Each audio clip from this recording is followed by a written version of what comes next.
Moradores da Vida Pacífica e do Zango 8000 não pagam prestações que devem ao Estado no arrendamento das suas casas. Família de Sónia Eduardo, morta no Ambo, supostamente pelo marido, clama por justiça. A jovem foi hoje a enterrar. O preço do petróleo está abaixo dos $70 previstos no OGE de 2025 e pode comprometer as contas do Estado. Justiça espanhola pode anular a sentença ditada ao antigo presidente da Federação de Futebol que beijou sem consentimento uma jogadora. É quinta-feira, 6 de março de 2025, Dia Mundial do Optometrista. Bem-vindos ao Melhor da Informação.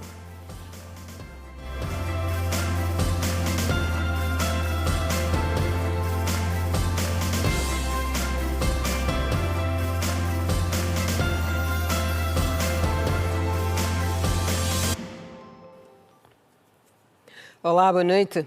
Permanecem incertezas sobre as causas da morte de Sónia Eduardo, vítima de um suposto atropelamento efetuado pelo marido no dia 1 deste mês. Familiares e amigos da malograda, cujos restos mortais foram hoje a enterrar no cemitério do Benfica, em Luanda, clamam por justiça.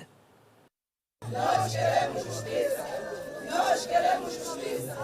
Nós queremos justiça! Queremos justiça! Clamavam os familiares e amigos de Sónia à entrada do cemitério do Benfica, onde nesta quinta-feira disseram o último adeus à sua ente querida. Não está a ser fácil, não vai ser fácil, porque sabemos que uma mãe quando parte, nós somos as tias, por mais que a gente dê o nosso melhor, mas nunca é mesmo aquilo que uma mãe possa dar à sua filha.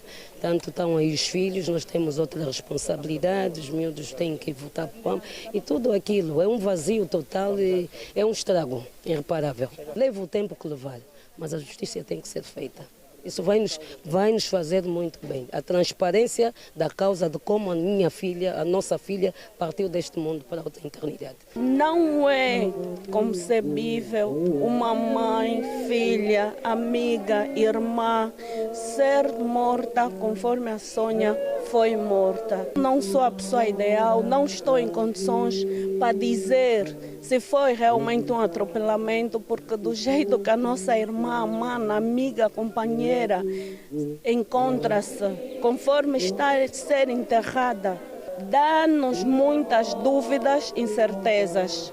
E nós buscamos a certeza das autoridades, simplesmente. A família espera que o processo investigativo para apurar as verdadeiras causas da morte de Sónia seja conduzido com transparência e lisura. Nós vamos continuar a aguardar aquilo que será o desfecho das investigações. Está detido o marido, portanto, e está sendo ouvido, o processo está a correr os seus trâmites legais e nós apenas fazemos apelo para que a justiça seja feita, o processo seja conduzido sem qualquer desvio, com a lisura que nós esperamos que a justiça angolana possa trazer. E, portanto, qualquer outra informação só as entidades competentes poderão fazer. Micael Lutango, um dos primos de Sónia, entende que a família só terá o merecido descanso após a conclusão do processo. O momento é de profunda consternação e nós esperamos que a justiça terrena e divina que não falha sejam feitas para que a família possa descansar, tanto depois de esclarecido este crime bárbaro. O momento de consternação ficou marcado com a leitura dos elogios fúnebres por parte dos familiares, amigos e colegas de serviço que, entre choros e lamentações, observavam a descida da urna ao túmulo com os restos mortais de Sónia Martins Eduardo, supostamente atropelada mortalmente pelo marido João Talaia, que se encontra detido.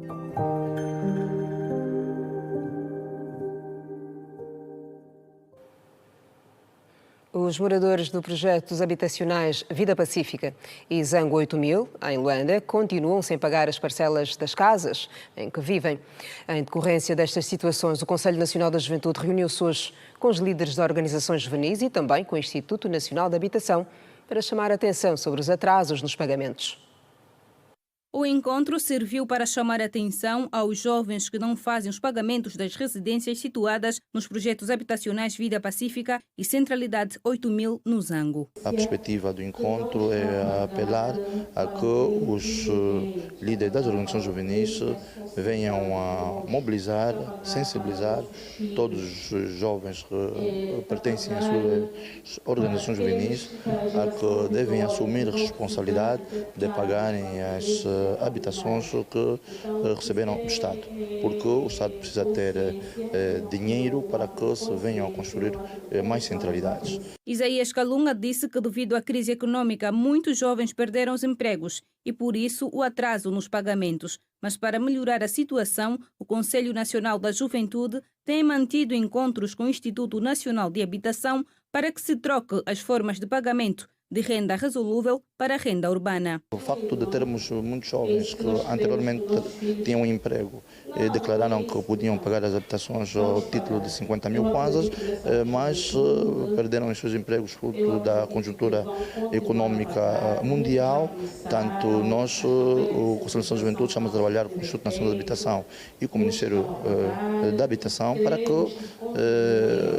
os que perderam o emprego e vivem numa vida pacífica venham a contribuir alterando os seus contratos futuramente de renda resolúvel para a renda urbana. Ou seja, ao invés de passarem a pagar 50 mil kwanzas mensal, passarem a pagar em renda urbana 15 mil kwanzas mês. Sem avançar números, uma das responsáveis do Instituto Nacional de Habitação disse que a falta de pagamentos está também na falta de vontade dos cidadãos devedores pagarem o Estado e acrescentou que os trabalhos de sensibilização têm surtido efeito. O impacto, números assim não conseguimos fazer nesse momento, né? Mas o número de dívidas ao Estado é considerável, é considerável. Num contexto geral, pela cota de Luanda que eu posso falar, estamos a falar em 50% dos jovens com um início de inadimplência. Estamos a falar do Zango 5000 e o Vida Pacífica. O Vida Pacífica é onde reside a maior preocupação. Os responsáveis das associações juvenis afirmaram que a mudança na forma de pagamento vai permitir que todos consigam cumprir as suas obrigações, mas também muda completamente o título de propriedade da casa. Dos modelos em que se pretende, eu acho que efetivamente há uma necessidade de refletirmos melhor, nós enquanto jovens, porque sabemos que estamos numa situação de renda resolúvel e para que efetivamente possamos recair para um regime de renda urbana, que daria aí os 15 mil, mas agora tínhamos que ver efetivamente as vantagens e as desvantagens. Sim, nós temos tido vários encontros e temos debatido sobre a necessidade de se fazer essa alteração e penso que vai ser muito bem acolhida. Na verdade é uma iniciativa até de clemência, portanto percebe-se que o Estado está preocupado com a juventude. Antes mesmo de uma medida coercitiva, o Estado quer arranjar formas diplomáticas em que a juventude não saia prejudicada. Os cidadãos que não pagam as rendas nos projetos habitacionais começaram a ser notificados em outubro de 2024 pelo Instituto Nacional de Habitação, que prometeu medidas duras aos incumpridores dos contratos. Preço abaixo da média. Queda do custo do crudo no mercado e possível comprometimento do OGE à vista. Em destaque.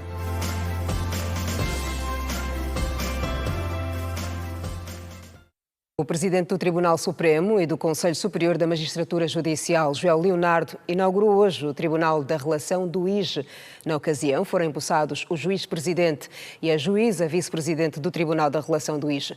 Testemunharam a cerimónia o Procurador-Geral da República, o Bastonário da Ordem dos Advogados e outras entidades ligadas ao sistema judicial. A inauguração do Tribunal da Relação do IJE é vista como um ganho para a província de Bago Vermelho. Testemunhada pelo Procurador-Geral da República, o Bastonário da Ordem dos Advogados, Governador Provincial do IJE e diversas entidades ligadas ao sistema judicial, a cerimónia se revestiu de capital importância, uma vez que se trata do 4º dos 5 tribunais da relação previstos por lei. A entrada em funcionamento da infraestrutura vai desafogar o Tribunal de Luanda, como fez saber o juiz-presidente do Tribunal Supremo e presidente do Conselho Superior da Magistratura Judicial, Joel Leonardo. É preciso que o cidadão sinta este impacto, que ele veja o antes e o depois. Esta instância tem enormes responsabilidades, porque vai diminuir a pressão que nesse momento a relação de Luanda sofre. Para atingirmos esse objetivo, o recurso mais importante não são essas instalações que estamos a inaugurar hoje. De nada vai valer o esforço do Estado angolano em investir recursos financeiros para equipar um edifício como este, se os recursos humanos aqui alocados não corresponderem com as expectativas dos cidadãos. O bastonário da Ordem dos Advogados, Luís Domingos, reconheceu o investimento que tem sido feito para a melhoria do sistema judicial do país. Já o governador do IJE, José Carvalho da Rocha, entende que a inauguração do referido tribunal vai contribuir para a robustez do sistema judicial local, uma medida que trará reflexos positivos na atração de investimentos. Pensamos que estamos, de facto, a resolver um problema do povo, que é trazer a justiça mais próximo dos nossos concidadãos. E permitam-me dizer-vos que o facto de nós trazermos o Tribunal da Relação para aqui, isso também tem um impacto catalisador, porque estamos numa região do nosso país onde o seu potencial minério está a despontar. E nós precisaremos de atrair investidores para esta região. Indiscutivelmente, é um passo em busca da eficiência dos tribunais. A morosidade processual, temos afirmado que é um dos grandes impedimentos que a justiça se faça em Angola, e novas instalações necessariamente vão ajudar a atenuar esta situação. Temos feito muitos discursos, isso é absolutamente normal, precisamos de mais ações, ainda estamos muito aquém da justiça que precisamos, mas também temos consciência que não teremos o Estado de Direito desejável de dia para a noite. O percurso faz-se caminhando e, dando esses passos, temos absoluta consciência que vamos chegar a erguer a justiça que precisamos. A cerimónia de inauguração do Tribunal da Relação do IJE aconteceu na véspera da abertura do ano judicial 2025, prevista para esta sexta-feira. Ainda nesta quinta-feira, o plenário do Conselho Superior da Magistratura Judicial nomeou e, na sequência, foram empossados os juízes desembargadores António José Santana e Teresa Nzinga Januário Mateus Manico para os cargos de presidente e vice-presidente do Tribunal da Relação do IJE. E vamos agora ao encontro do Alberto Capitão, que está no IJE a acompanhar, entre muitas tarefas, a abertura do ano judicial que acontece amanhã. Capitão, boa noite. O que é que nos trazes a esta hora, a partir das terras do Bago Vermelho?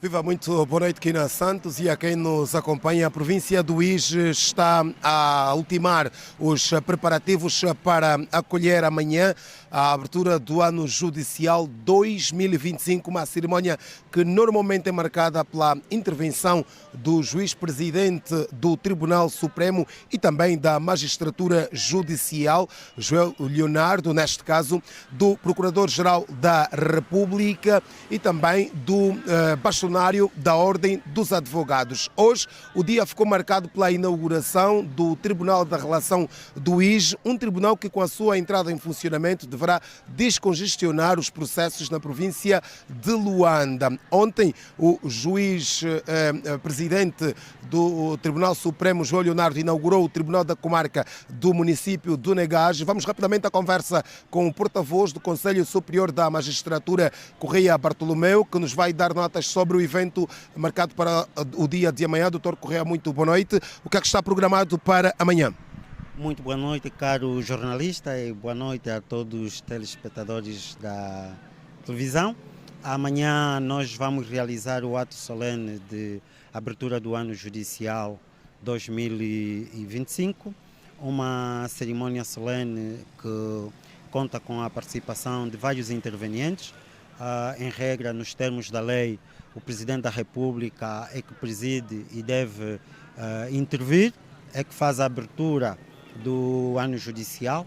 No caso concreto, em representação de Sua Excelência, o Presidente da República está conosco aqui na cidade do IJ, Sua Excelência, o Ministro de Estado, Dr. Adão de Almeida, que fará em representação do Presidente da República. Este ato terá início amanhã às 10 horas e deverá durar sensivelmente 2 horas aqui nesta cidade e contará com a participação de vários intervenientes, para além dos advogados, dos magistrados judiciais. Haverá vários convidados, quer os juízes presidente dos tribunais superiores e, naturalmente, como bem disse o nosso jornalista, o bastonário vai intervir, o Procurador-Geral da República vai intervir, o venerando juiz-presidente vai intervir e, por fim, a abertura do ano judicial por Sua Excelência Ministro de Estado. Doutor, uma última nota. Que justiça teremos, ou ano judicial teremos em 2025, a olhar para aqueles que são os desafios da morosidade, processos, e como é que vai se posicionar este ano, que deverão se posicionar no caso dos tribunais? Este ano, a nossa preocupação e em atenção ao lema escolhido para a abertura do ano judicial vai no sentido de criar condições cada vez melhores. O facto de termos criado condições para que na abertura do ano judicial fosse inaugurado o 4º Tribunal da Relação e mais um Tribunal de Comarca aqui na província judicial do IJ, demonstra efetivamente a preocupação que o Conselho Superior da Magistratura Judicial tem para a implementação dos tribunais da jurisdição comum, quer os tribunais de recurso, no caso os tribunais da relação, quer os tribunais de comarca. Só a título de exemplo, nós hoje temos implantados já, dos 5 tribunais da relação previsto, temos implantado 4 tribunais da relação e 39 tribunais de comarca. E a nossa meta é concluir nos próximos 2, 3 anos os 62 tribunais de comarca e o último tribunal da relação. E isto vai representar e já representa um ganho e reduz aquilo que é a demora das ações nos tribunais. Muito obrigado.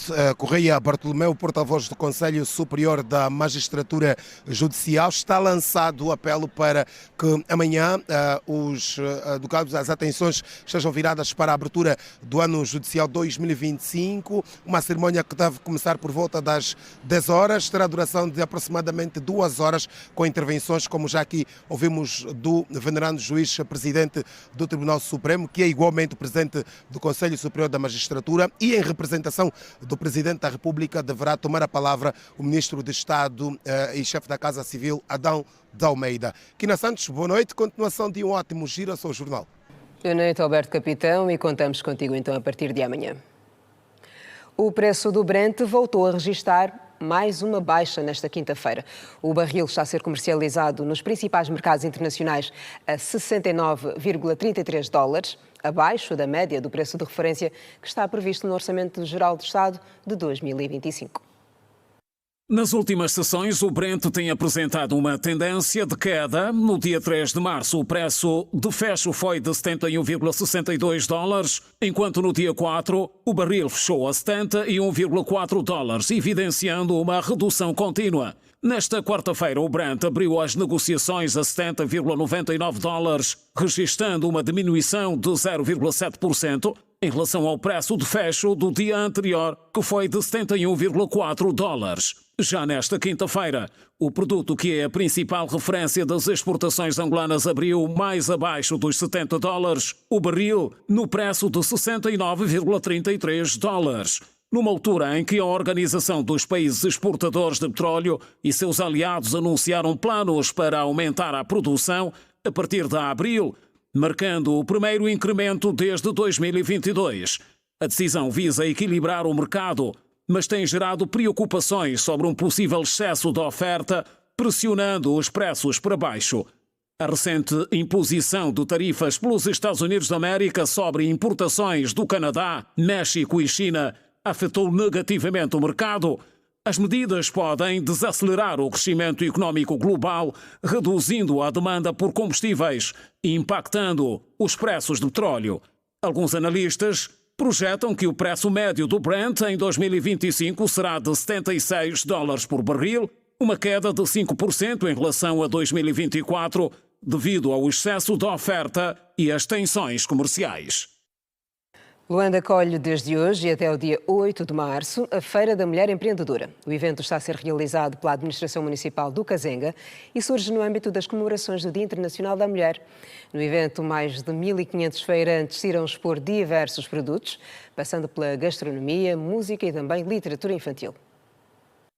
Aconteceu nesta quinta-feira na Praça da Mulher, em Luanda, a abertura da Feira da Mulher Empreendedora para assinalar o 8 de março. A feira, com entrada gratuita, surge no âmbito das comemorações do Dia Internacional da Mulher. A iniciativa é da Administração Municipal do Kazenga e prevê juntar mais de 1.500 feirantes, segundo o secretário da Associação da Praça das Mulheres, Jeremias Norberto. O objetivo da feira é ressaltar a força da mulher empreendedora e dar visibilidade aos trabalhos desenvolvidos por elas. Estamos a falar num número aproximado a 1.500 vendedores. A iniciativa é muito boa, uma vez que estamos no mês da mulher, e trazer para cá essa feira só vem a enaltecer mais não só a mulher, mas também o nosso mercado. Na feira, os visitantes encontram de tudo um pouco, desde gastronomia, música, vestuário, artesanato e literatura infantil. As feirantes Maria de Oliveira e Catarina Mendes agradecem a iniciativa. Para esta feira trouxemos coisas diversas. Temos os vestidos, os fatos, os bodes, os calçados. Tem muita coisa bonita. Acho eu que foi uma boa iniciativa do governo provincial e municipal do Kazenga vir aqui por causa da feira. Estamos muito felizes, são 3 dias para nós demonstrar o nosso trabalho como mercado da mulher e feirante que somos, ou que sou.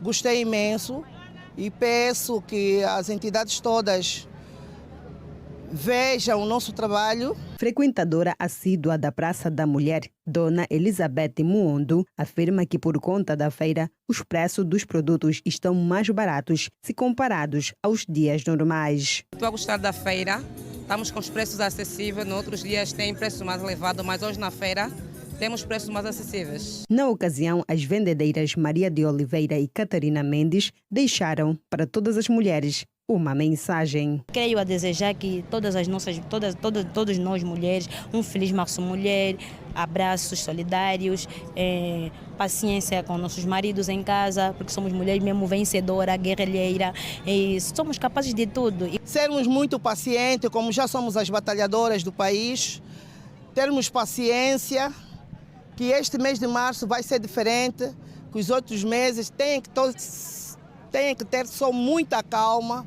que tudo vai dar certo. Nós, as mulheres, vamos vencer. Um espaço especial para o empreendedorismo, cultura e valorização feminina.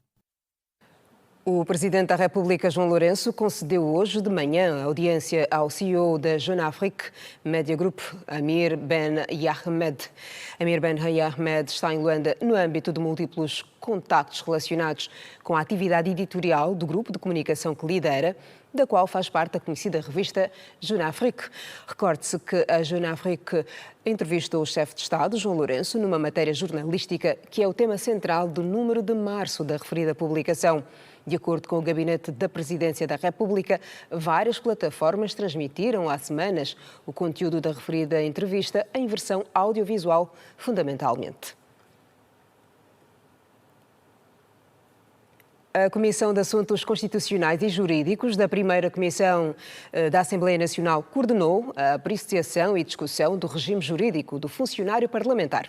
O normativo visa uniformizar a postura do funcionário parlamentar no local de trabalho e nesta reunião participaram os deputados de todas as comissões de trabalho especializadas. E neste mês especial, o Girassol Jornal traz em série de reportagens histórias inspiradoras de mulheres que desafiam os limites da força feminina. No episódio de hoje, você vai conhecer a história de uma mulher que descobriu a paixão pelo trabalho da mecânica automóvel. Veja na proposta da Manuela Costa.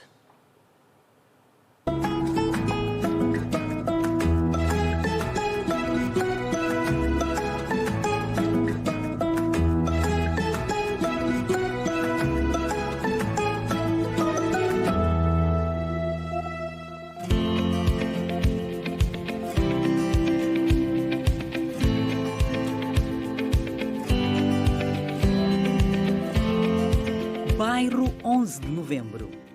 A mais ou menos 15 quilómetros, conhecemos a Rosa. A jovem mulher de apenas 20 anos começa a jornada cedo, com empenho e dedicação.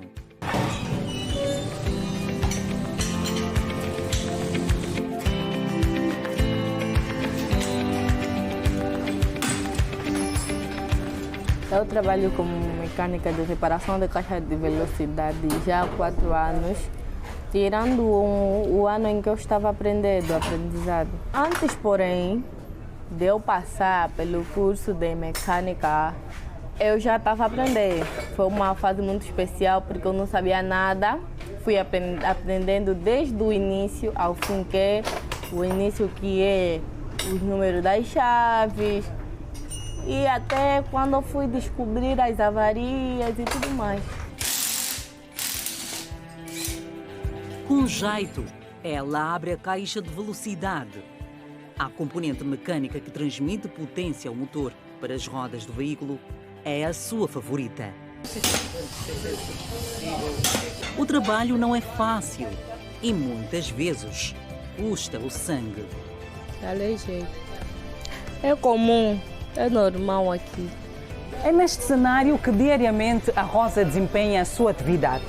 O cenário de graxa e peças não a intimidam, muito pelo contrário, só a animam. Ela é mais uma nas estatísticas das mulheres que quebram as barreiras do género e do preconceito.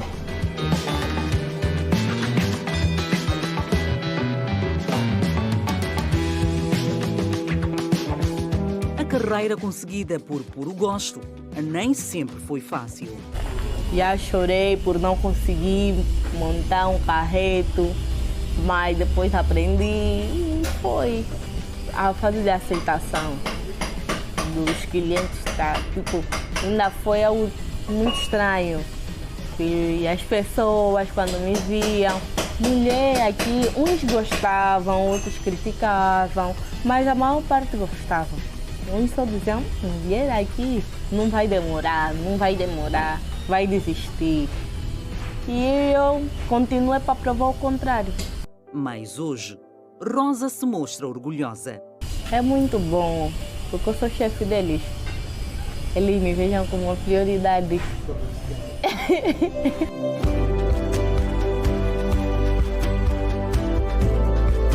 Mais do que simpatia, Rosa conquistou a confiança dos colegas. É agradável ver uma mulher a fazer os trabalhos que poderia ser um homem.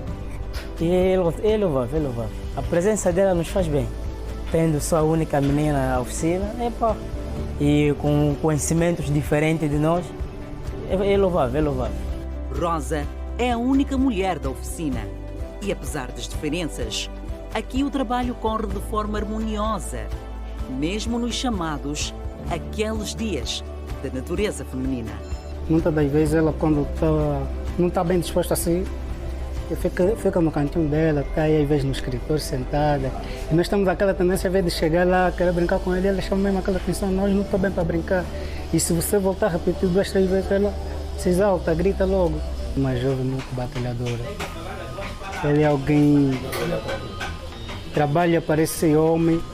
E quando ela está trabalhando, você nem dá conta que é uma menina que está aí. Você vê aquele espírito de homem.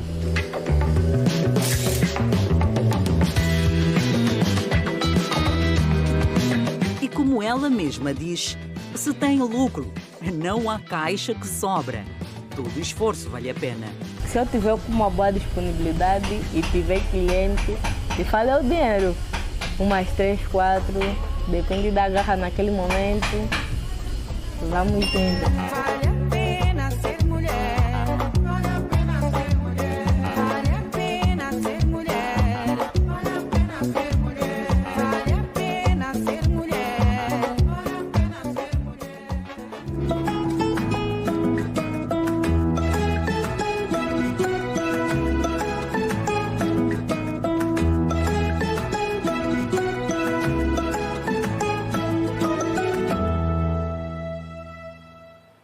Na próxima quinta-feira você tem mais histórias aqui no Girassol Jornal.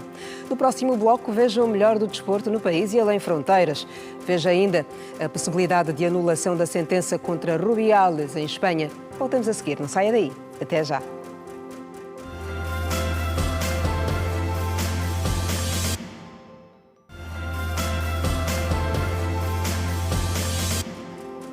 Estamos de volta, bem-vindos à segunda parte. A Vice-Presidenta da República, Esperança da Costa, defendeu a contínua aposta na formação sólida em Biologia e Ciências Afins para o desenvolvimento sustentável. Esperança da Costa participou do Fórum da Ordem dos Biólogos de Angola, onde foi homenageada. Esperança da Costa, que falava no ato da abertura do primeiro Fórum Angolano da OBA, Ordem dos Biólogos de Angola, recomendou ao organismo a se posicionar na linha da frente com a proteção do ambiente, investigação científica e na busca permanente de soluções para os desafios da atualidade. Pois são os biólogos que devem denunciar a presença de organismos geneticamente modificados. São os biólogos que devem apresentar dados sobre a necessidade do reflorestamento, sobre o declínio da biodiversidade, o desaparecimento de ecossistemas críticos para a sobrevivência humana, a composição da nossa fauna, da flora, da disponibilidade de biomassa que permita a exploração do biorrecurso. Os biólogos devem assumir um papel ativo, pois o seu conhecimento sobre as complexas interações entre os mundos abiótico e biótico permite-lhes atuar como agente de mudança, conectando as práticas que garantem o equilíbrio entre as necessidades humanas e a sustentabilidade. A presidente do ato e também bióloga Esperança da Costa mostrou-se preocupada com a degradação de 40% das terras a nível mundial, a desertificação e a seca que provoca graves consequências para os governos. A degradação da terra, a desertificação e a seca, marcadamente em África, não constituem apenas um problema ambiental. Têm consequências graves na segurança alimentar, hídrica, energética, provocando escassez de recursos, migrações forçadas, agrava conflitos e compromete a estabilidade global. Os custos à economia global provocados pela seca e desertificação estimam-se em cerca de 878 mil milhões de dólares anualmente. A Ordem dos Biólogos rendeu homenagem a vários profissionais da área, com destaque para a Vice-Presidente da República, Esperança da Costa, pelo percurso acadêmico e pela contínua perseguição de causas ambientais. De acordo com a bastonária da Ordem, Augusta Martins, existente há 1 ano, a OBA tem muitos desafios pela frente. Nós biólogos temos uma atuação transversal em vários ramos do nosso país: saúde, educação, agricultura, pescas, ciência e tecnologia. Portanto, somos transversais a diferentes áreas, conservação.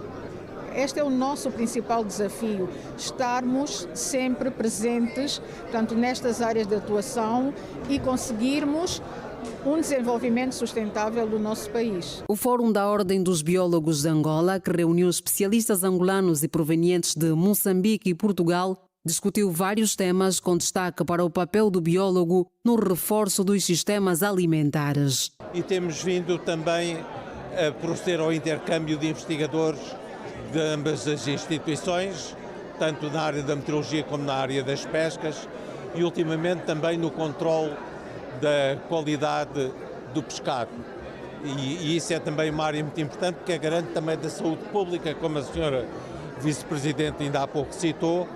Os biólogos intervêm também muito no controle da saúde pública, nomeadamente no controle alimentar. E isso é um trabalho que temos vindo a desenvolver ao nível do Instituto que eu represento, do IPMA e do Instituto Nacional de Investigação Pesqueira também. A Ordem dos Biólogos de Angola realiza primeiro Fórum Angolano com um olhar mirado para o papel do biólogo no desenvolvimento sustentável de Angola. O Banco Africano de Desenvolvimento tem disponíveis 200 milhões de dólares para investir no setor da agricultura, na zona do Corredor do Lubito. A informação foi prestada pelo vice-presidente do BAD numa conferência de balanço da sua visita a Angola. No último dia da sua visita de 2 dias a Angola, o vice-presidente do Banco Africano de Desenvolvimento, Salomon Quainor, fez um balanço positivo, tendo avançado, entre outros investimentos, 200 milhões de dólares para o setor da agricultura, a partir do Corredor do Lubito. Falamos não simplesmente sobre a importância de um corredor de transporte, mas também sobre focarmos num corredor econômico. Durante essa conversa tivemos a oportunidade de falar sobre o desenvolvimento, de um plano de desenvolvimento do corredor do Lubito, que está a ser agora ajuizado pelo governo de Angola. Na sua jornada a Angola, o representante do BAD teve contacto com membros do governo, a banca, empresários e membros da sociedade civil para familiarizar-se com o setor privado e constatar os investimentos que estão em carteira. A estratégia da diversificação do petróleo e gás e o serviço da dívida são dos temas destacados nos encontros. Portanto, um dos tópicos que nós abordamos a nível do nosso encontro tem a ver com a estratégia de diversificação do setor do petróleo e gás, a difícil, mas bem-sucedida gestão da dívida, que nós encorajamos o governo angolano a dar continuidade a este trabalho. O Sua Excelência Sr. Ministro também deu a conhecer a importância do desenvolvimento do capital humano, focando particularmente sobre a juventude, que será o pilar para o desenvolvimento de Angola. E neste âmbito também tivemos a oportunidade de abordar sobre o projeto Crescer, avaliado em 90 milhões de dólares, que visa apoiar esta franja da sociedade, a juventude. O ministro do Planeamento, Vítor Hugo Guilherme, também governador junto do BAD em Angola, considerou que o valor avançado vai ajudar a impulsionar a agricultura. Daí a urgência de ativar o valor. Todos nós sabemos que a agricultura é um setor que alavanca o resto dos setores. Vai alavancar os transportes, as comunicações, enfim, a indústria, sobretudo a indústria transformadora, e vai estar numa área, em termos geográficos, que nós achamos que é uma área que tem necessitado de investimentos. Estamos a falar das províncias do leste, Mochico e um pouco das Lundas. E penso que esses 200 milhões de dólares para esse projeto, nós estamos a fazer todo o esforço para que ele seja ativo o mais rápido possível. A carteira de crédito de Angola junto do BAD está avaliada em 1,5 milhões de dólares, dividido em vários projetos sociais, sendo que alguns já em execução e outros aguardam por procedimentos administrativos para verem os valores ativados. A Sonangol vai manter as participações que detém na Galp e no Banco Millennium BCP. A petrolífera estatal garante que não tem interesse em desfazer-se dos ativos que tem nestas empresas portuguesas, pois continuam a ser estratégicos. O presidente do Conselho de Administração da Sonangol, Sebastião Martins, garante que as participações nas empresas portuguesas Galp Energia e no Banco Milênio BCP continuam a ser estratégicas e devem manter, destacando os resultados positivos alcançados em 2024. Temos, pelo menos até agora, indicações do dono da empresa que é para permanecer. Mas, claro, tudo isso acompanha aquilo que for depois decisões estratégicas, mas que tem dado resultados positivos, não temos dúvidas. Temos, BCP tem distribuído dividendos, a Galp também, e para nós continua a ser um ativo a manter. Não vemos a razão pela qual sair. O responsável, que falava durante uma conferência de imprensa por ocasião do 49º aniversário da Sonangol, sustentou que, apesar dos momentos difíceis vividos no caso particular do BCP, cujas ações chegaram a um valor mínimo próximo de zero, ainda assim é para manter. Mas hoje não, hoje parece-me que está, aí o Pinto pode dizer, 0,15 ou mais, 45. Quanto? 0,56. Portanto, nenhuma empresa que queira, pelo menos, ter alguma receita, se dá ao luxo de se desfazer desse ativo. Portanto, ainda continua estratégico. A Sonangol detém uma participação indireta na petrolífera portuguesa através da Amorim Energia, que controla 36,7% do capital da Galp e é o segundo maior acionista do BCP, com uma participação de 19,49%. Estamos agora na página desportiva. Angola acolheu de 1 a 6 deste mês o Campeonato Africano de Esgrima, o primeiro realizado na África Subsaariana. A intenção agora é realizar mais atividades do género, segundo informou o Ministro da Juventude e Desportos. Terminou nesta quinta-feira a 24ª edição do Campeonato Africano de Esgrima em juniores e cadetes, acolhido pelo nosso país. Para a alegria dos angolanos, esta modalidade que requer a combinação de velocidade, técnica e estratégia, o país tem trabalhado para que mais atividades do género sejam realizadas, segundo afirmou o Ministro da Juventude e Desportos, Rui Falcão. Senhor Presidente, levo consigo a convicção de que Angola é capaz. Estamos de coração aberto a receber outras competições da nossa Confederação. Quando quiserem, digam com antecedência que a nossa porta está aberta. Agradecer igualmente a toda a nossa equipa que de corpo e alma trabalhou para que fosse possível fazer este primeiro campeonato africano na África Subsaariana. Não foi uma tarefa fácil, mas só com o contributo de cada um foi possível atingirmos hoje os resultados que aqui ouvimos. Mervin Pereira, presidente da Federação Angolana de Esgrima, fez o balanço da prova e mostrou-se satisfeito pelo empenho dos atletas angolanos. O balanço que eu posso fazer é um balanço positivo, que também é passado pelas outras delegações que cá vieram, gostaram da competição, têm estado a fazer uma competição bastante interessante, o que é bom para nós. Foram suficientes para acolher, conseguimos ter toda a gente bem alojada, a nível de alojamento não há reclamações, a nível de transportes também não há, conseguimos resolver essa situação. A nível da competição tentada decorrer sem sobressaltos.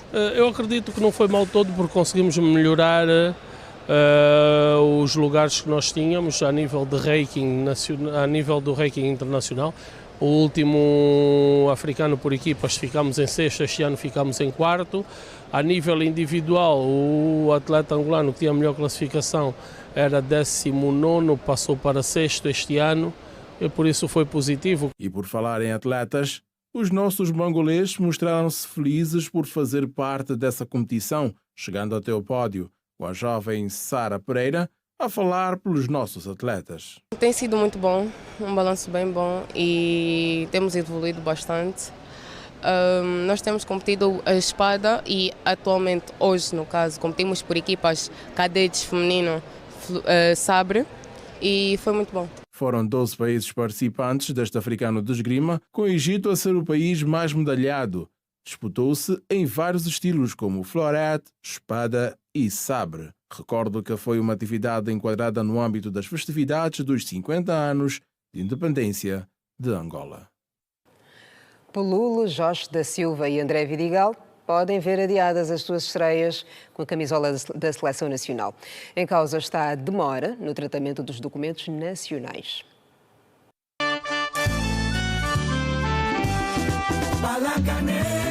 Ainda recorda-se destas imagens? Não? Calma, já explico. O selecionador Pedro Gonçalves continua incansável, procurando soluções para potencializar os palancas negras. Não é por acaso que conseguiu convencer mais 2 talentos a vestirem a camisola da Seleção Nacional. André Vidigal, sobrinho do treinador angolano Lito Vidigal, extremo de 26 anos, que atua no Stoke City da 2ª Divisão de Inglaterra, e Jorge da Silva, médio de 26 anos, do Brentford, equipa da 1ª Divisão de Inglaterra, aceitaram representar Angola. Ambos os jogadores têm histórico nas seleções jovens dos países onde nasceram. Vidigal, por exemplo, defendeu Portugal, enquanto da Silva jogou pela Inglaterra.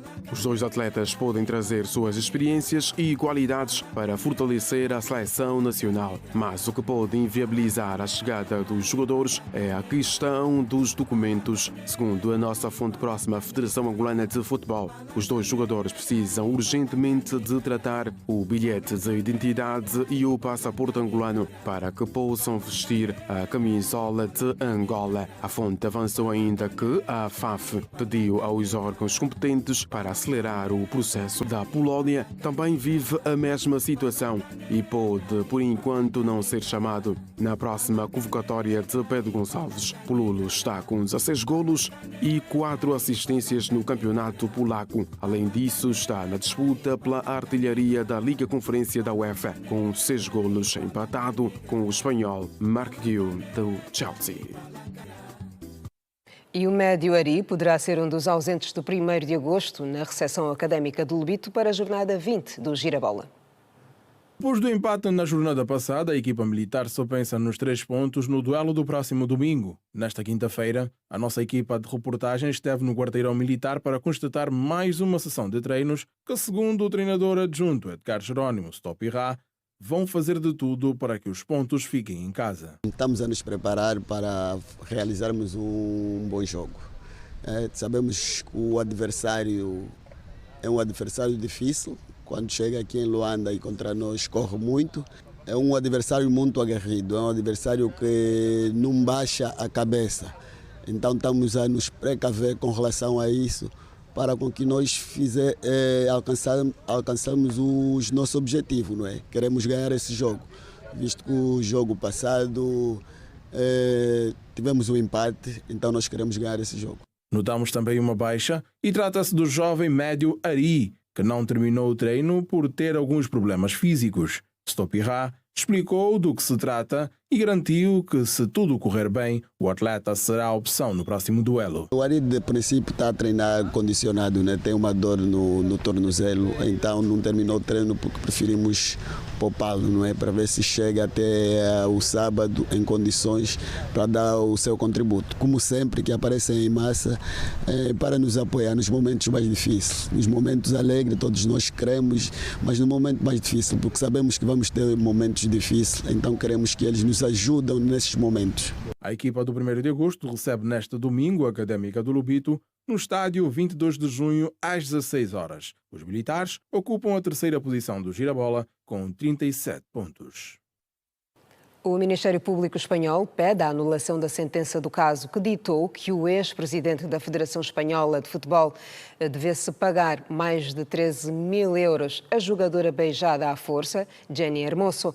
O órgão da Justiça considera que não houve imparcialidade da parte do juiz da causa.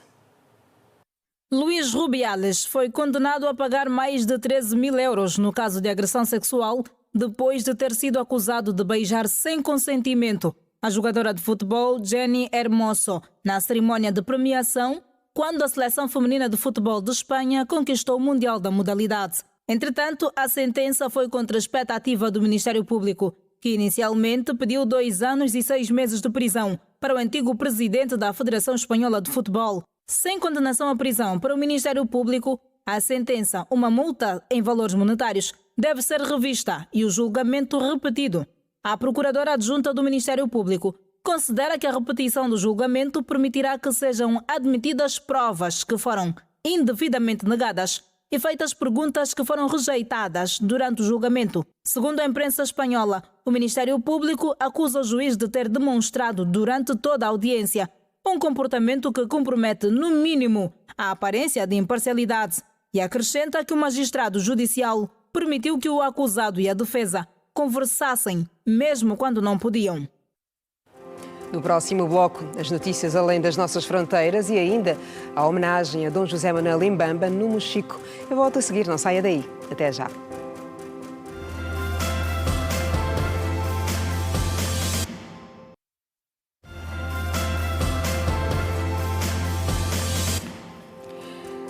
Bem-vindos à terceira e última parte do jornal. As escolas de campo estão a contribuir na melhoria da produção agrícola em Cabinda.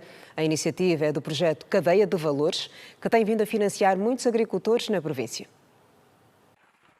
O projeto Cadeia de Valores continua a apresentar resultados animadores ao nível de Cabinda. O mesmo é considerado impulsionador, porque tem como objetivo apoiar os pequenos e grandes agricultores da província. O financiamento tem vindo do Banco Africano de Desenvolvimento. Recentemente, procurou avaliar o nível de crescimento da atividade agrícola em Cabinda. Os beneficiários do projeto Cadeia de Valores reconhecem as valências que têm vindo a apresentar no seio dos agricultores. Temos a produção do cacau de cacau, produzimos e esperamos as fases da colheita, esperamos a fase de amadurecimento, colhemos, partimos, fizemos a pesagem, vai no sítio onde transformamos o cacau. São praticamente 17 toneladas que nós colhemos ao ano. Temos muitos agricultores, não é? E que se nós formos para as suas lavras vamos encontrar maioritariamente mandioca.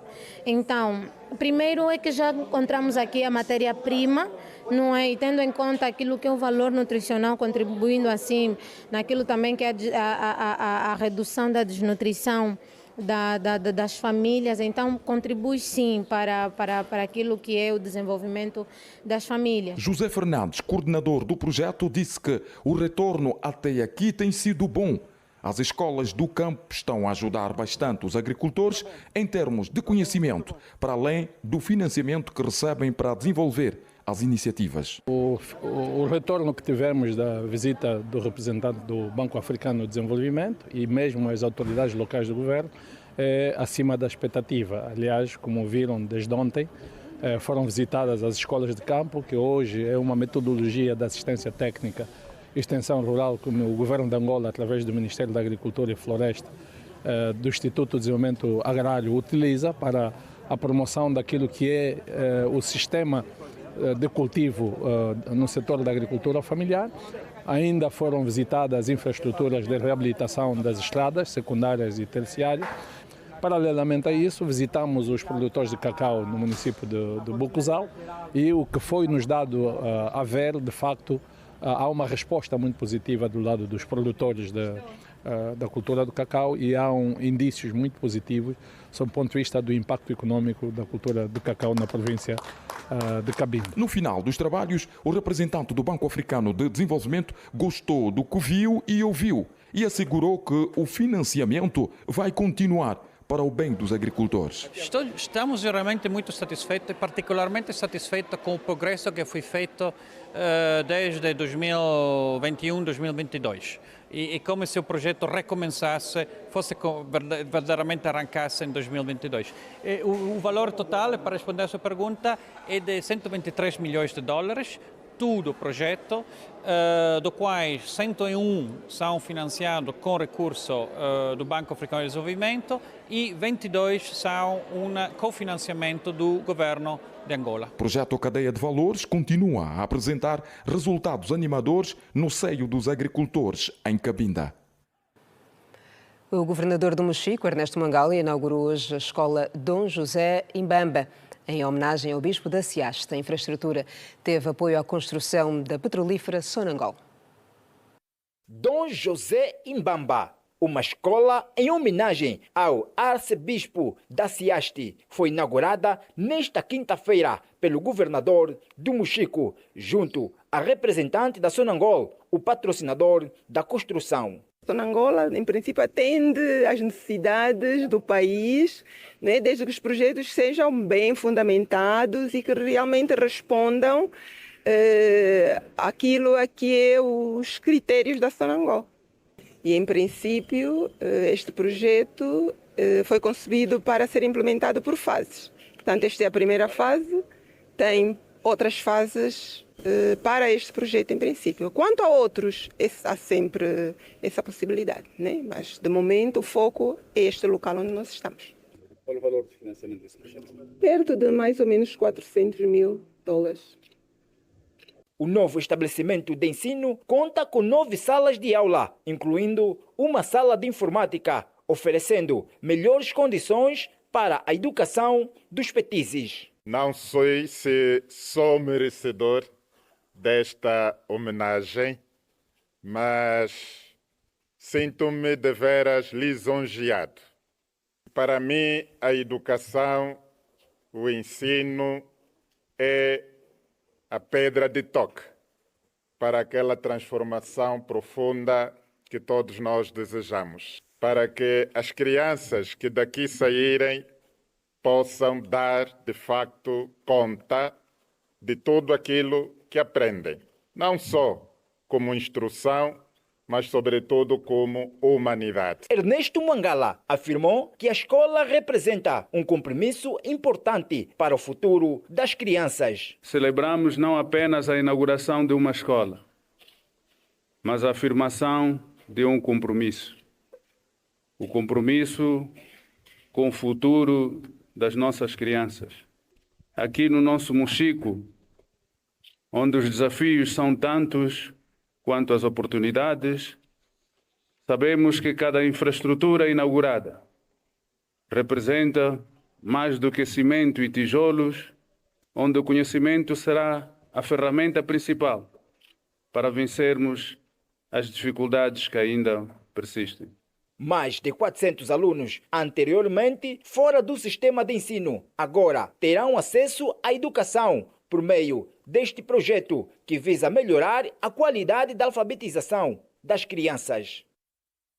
O presidente da UNITA, Adalberto Costa Júnior, chegou à província do Mochico nesta quinta-feira, onde vai cumprir uma agenda de trabalho na região leste do país, denominada Jornada de Proximidade às Comunidades. Hoje, Adalberto Costa Júnior abordou assuntos como a falta de transparência nas eleições e também a ausência de democracia no país. Pouco por alguns outros países do mundo que ainda têm problemas da democracia, problemas da transparência eleitoral, problemas da verdade eleitoral. E a consequência dessa realidade é que nós temos um país que não é o país que nós sonhávamos ter 2 anos e meio. Em todos os locais onde estamos a passar, nós sentamos com os mais velhos, sentamos com as autoridades tradicionais, com as igrejas, com as organizações da sociedade civil, sentamos com os nossos membros, com os partidos políticos. Estamos a ter um diálogo de proximidade. E aquilo que nós estamos a ouvir não é bom. O que nós estamos a ouvir não é o que nós gostaríamos de ouvir. A Organização das Nações Unidas liberou hoje o seu fundo de $110 milhões para reforçar o valor destinado à ajuda humanitária no mundo. A medida da ONU surge como forma de compensar o declínio dos valores destinados à ajuda humanitária, depois de os Estados Unidos, um dos principais financiadores da organização, ter anunciado restrições nos financiamentos. Em comunicado, a ONU refere que os fundos de emergência visam fortalecer a assistência vital em 10 das crises mais subfinanciadas e negligenciadas do mundo, com destaque para a África, com particular realce para o Sudão, que enfrenta a pior crise humanitária mundial atualmente, bem como a Ásia e a América Latina. Segundo as Nações Unidas, o fundo deverá servir ainda para apoiar países como o Chad, que recebe os refugiados do Sudão, Níger, Somália, República Centro-Africana, Zâmbia, Mauritânia, Afeganistão, Honduras e Venezuela. As Nações Unidas estimam que até este ano mais de 300 milhões de pessoas dependerão de ajuda humanitária, numa altura em que o financiamento está cada vez a diminuir. O governo da Noruega garantiu que vai mais que dobrar o apoio à Ucrânia em até 7,83 mil milhões de euros e aumentar o seu orçamento para a defesa interna.